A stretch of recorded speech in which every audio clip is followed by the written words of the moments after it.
अभी हमारे देश के रक्षा बजट में एक बहुत बड़ा हिस्सा वेतन और पेंशन में जाता है। आगे इन अग्निवीरों को पेंशन नहीं देनी पड़ेगी, तो क्या सैन्य बजट को संतुलित करने के लिए ही यह स्कीम लाई गई है? अगर हां, तो फिर उन सदन वीरों की पेंशन और भत्तों पर कैंची क्यों नहीं चलती, जिनके करोड़पति होने के बावजूद देश में सालाना सैकड़ों करोड़ रुपए पूर्व विधायक, पूर्व सांसदों की पेंशन पर खर्च किया जाता है। आपकी टीवी स्क्रीन पर एक तरफ सेना में भर्ती के लिए जाने वाले युवा हैं, जो राष्ट्र सुरक्षा का एहसास हमेशा देते आए, क्योंकि उन्हें उनके परिवार और भविष्य की सुरक्षा का भरोसा हमेशा रहा। अब नई योजनाओं में युवाओं के मन में भरोसे का संकट। दूसरी तरफ राजनेता है, जिनकी भविष्य की राजनीति और समाज सेवा का चाहे अता पता भी न रहे, लेकिन इनके भविष्य की सुरक्षा का भरोसा हमेशा इनके पास रहता है। 4 साल के लिए एक नए सैनिक को ले रहे हैं, उसके बाद उसको भी रिटायर कर रहे हैं।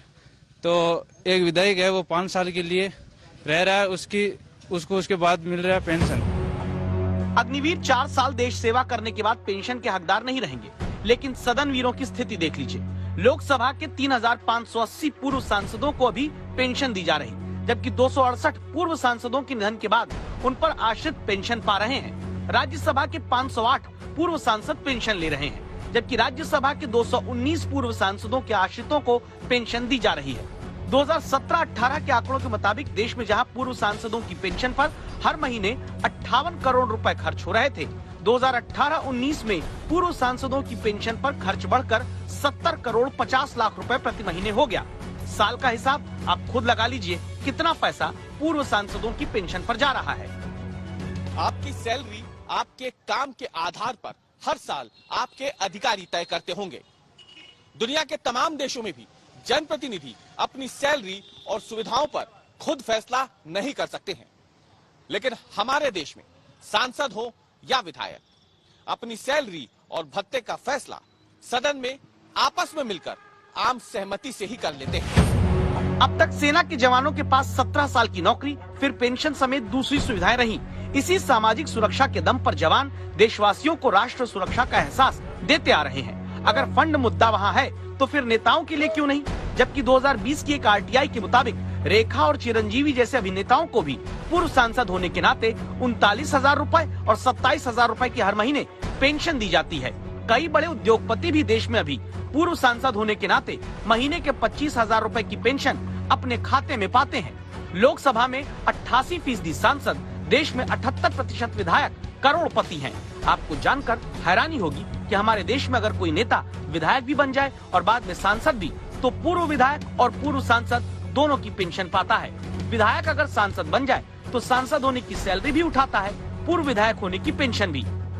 उत्तर प्रदेश, मध्य प्रदेश, राजस्थान समेत कई राज्य हैं जहां पूर्व विधायक 8 कार्यकाल तक की पेंशन ले रहे हैं। मतलब करोड़पति विधायक और सांसद पूर्व होकर भी संपूर्ण पेंशन का फायदा सुकून से पाते हैं। एक नहीं, कई कार्यकाल की।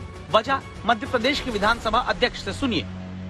जैसे विधायक कई बार हो गए, तो उसका भी 1,500 के हिसाब से जो प्रति उनका आता है, एक टेन्योर आता है, उस टेन्योर के हिसाब से उतना बढ़ जाता है उनका।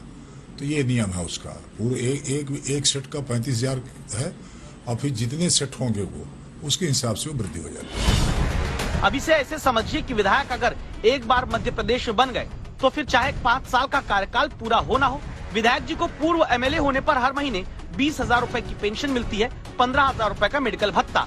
इसके बाद विधायक दोबारा बन गए तो जितने साल विधायक रहे उसके आधार पर सालाना 9,600 रुपए जुड़ते जाएंगे। राजस्थान में 5 साल के कार्यकाल के बाद पूर्व विधायक को 35,000 रुपए हर महीने पेंशन मिलती है। फिर दूसरी बार विधायक बने तो 2 कार्यकाल के बाद 43,000 रुपए की पेंशन। झारखंड में एक बार विधायक बनने के बाद 40,000 रुपए हर महीने पेंशन दी जाती है। उसके बाद के कार्यकाल जुड़ने के बाद अधिकतम 1 लाख रुपए महीने तक पेंशन झारखंड जैसे राज्यों में दी जा सकती है। तो फिर क्यों नहीं इन खर्चों पर भी रोक लगती? जबकि हकीकत ये भी है कि देश में 7 राज्य ऐसे हैं जहां मुख्यमंत्री, मंत्रियों और विधायकों का वेतन ही नहीं, उनके इनकम टैक्स पर भी सरकारी खजाने से ही पैसा जाता है। मध्य प्रदेश के मुख्यमंत्री, मंत्री, विधानसभा अध्यक्ष, उपाध्यक्ष, नेता प्रतिपक्ष का इनकम टैक्स सरकारी खजाने से जाता है। छत्तीसगढ़ में सभी विधायकों का इनकम टैक्स सरकार भरती है। हरियाणा में मुख्यमंत्री, मंत्री, विधानसभा अध्यक्ष, नेता प्रतिपक्ष का इनकम टैक्स सरकार देती है। झारखंड में विधायकों के वेतन पर इनकम टैक्स सालाना 5 करोड़ रुपए सरकारी खजाने से जाता है। पंजाब में 117 विधायकों के इनकम टैक्स पर सालाना 11 करोड़ रुपए का खर्चा सरकार कर रही है। आंध्र प्रदेश, तेलंगाना में सीएम, मंत्री, विधानसभा अध्यक्ष, उपाध्यक्ष का आयकर सरकार भरती है। एक अनुमान है कि सालाना 1000 करोड़ रुपए से कहीं ज्यादा का पैसा पूर्व सांसदों और विधायकों की सिर्फ पेंशन पर खर्च हो रहा है। ऐसे पूर्व सांसद और विधायक जो करोड़पति हैं, तो क्या सुविधाएं सिर्फ सदन वीरों के लिए ही रहेंगी? आज तक ब्यूरो।